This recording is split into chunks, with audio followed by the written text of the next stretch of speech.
Livro As Maravilhas da Graça Divina, de Matias J. Seben, 1835 a 1888. Meditação. Lamentável desprezo dos homens para com a graça. A graça de Deus, objeto deste livro, é um clarão da bondade divina que, vindo do céu à alma, encha, até as profundezas, de uma luz, ao mesmo tempo tão suave e poderosa que encanta ela o próprio olhar de Deus. Transforma-se em objeto de seu amor e se vê adotada como esposa e filha, para ser finalmente elevada sobre todas as possibilidades de sua natureza. E assim, no seio do Pai Celeste, junto do Filho Divino, participa a alma da natureza divina, de sua vida, de sua glória, e recebe por herança o reino de sua felicidade eterna. Estas palavras anunciando, cada uma delas, nova maravilha, excedem de muito ao alcance de nossa razão. Não é de estranhar não podermos nós formar uma ideia a respeito destes bens, pois os próprios anjos, embora possuindo-os, mal podem apreciar-lhes o valor. Olhos postos no trono da misericórdia divina, outra coisa não podem fazer senão adorar com o mais profundo respeito, se é que igualmente não se assombram ao considerarem nossa loucura, ao verem que estimamos tão pouco a graça de Deus, tão negligentes em buscá-la, como fáceis em repeli-la. Choram nossa desventura quando perdemos pelo pecado esta dignidade celeste a que nos elevara a Deus. Estávamos acima dos anjos e nos achamos agora no fundo do abismo entre os animais e os demônios.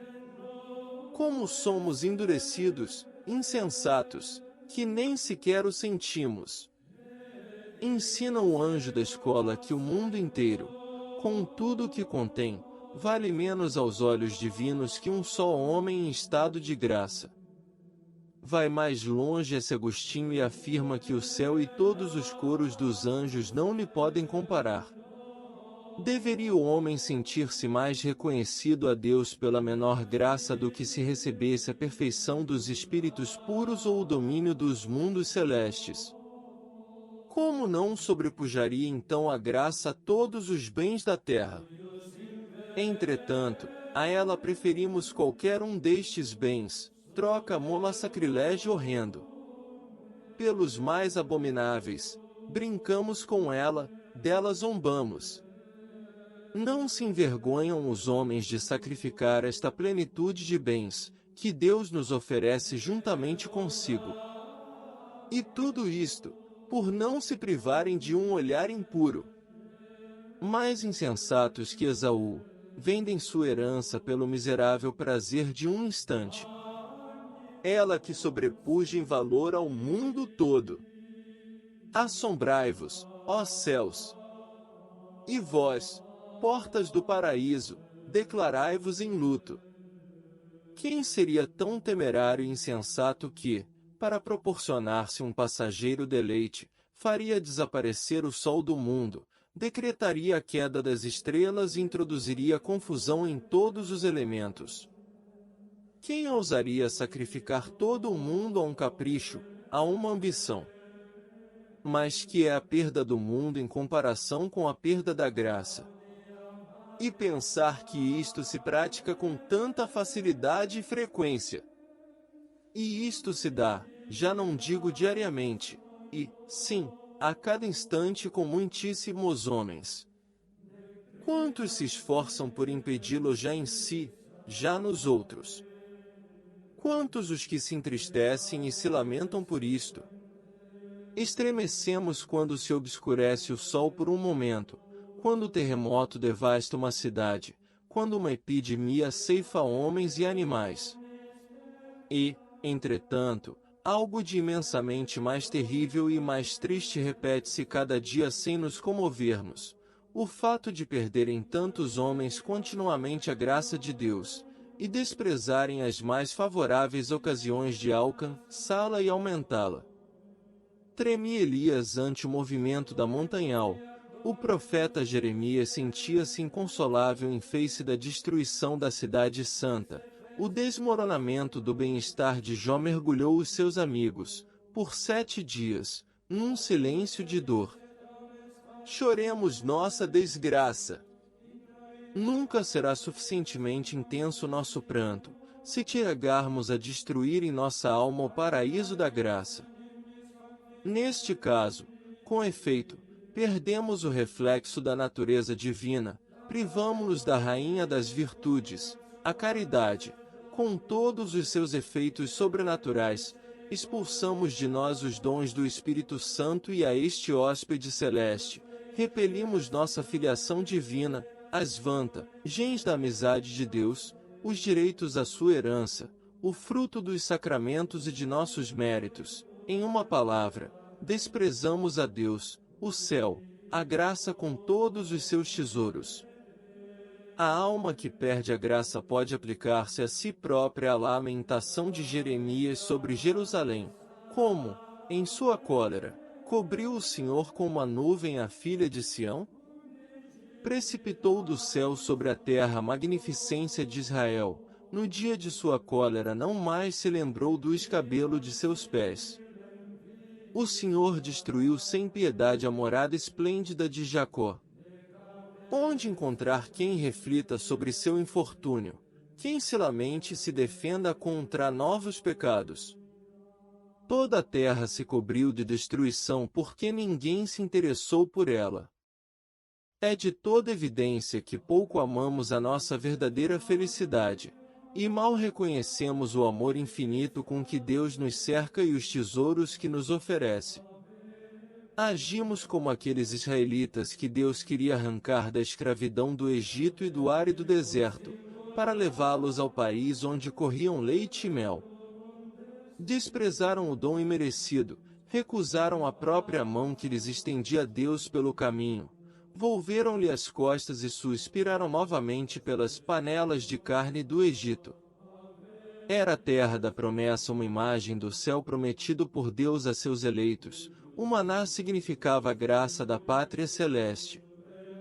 Se já então ergueu Deus sua vingadora mão contra os que menos prezavam um país tão belo e apetecível, e os fez perecer, que preço deveremos nós pagar por termos rejeitado o céu e a graça? A causa de tão deplorável desprezo é fornecerem-nos no SOS sentidos uma ideia por demais elevada dos bens perecíveis, e ser nosso conhecimento dos bens eternos excessivamente superficial. Consideremos mais atentamente estes dois extremos e procuremos reparar nosso erro. O amor dos bens celestes aumentará em nós, na mesma medida em que diminuir o amor dos bens terrestres. Aproximemo-nos o mais possível desta inesgotável fonte da graça divina, prenderão suas riquezas a nossa atenção, fazendo-nos desprezar os bens da terra. Desta forma aprenderemos a estimá-la.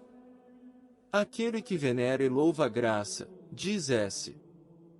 João Crisóstomo, guardá-la-á e velará ansiosamente por ela. Comecemos, pois, com o auxílio de Deus, os louvores da glória de sua graça. Deus onipotente e bom, Pai das luzes e das misericórdias, de quem procede todo o dom, tu, que, segundo o desígnio de tua vontade, nos adotaste pela graça, que, desde o princípio do mundo, escolheste e predestinaste teu Filho, para nós, a fim de que, como filhos teus, sejamos santos e imaculados em tua presença com um santo amor. Concede-nos o espírito de sabedoria e de revelação, ilumina os olhos de nosso coração, e assim reconheceremos a esperança de tua escolha, as riquezas da glória de tua herança em teus santos.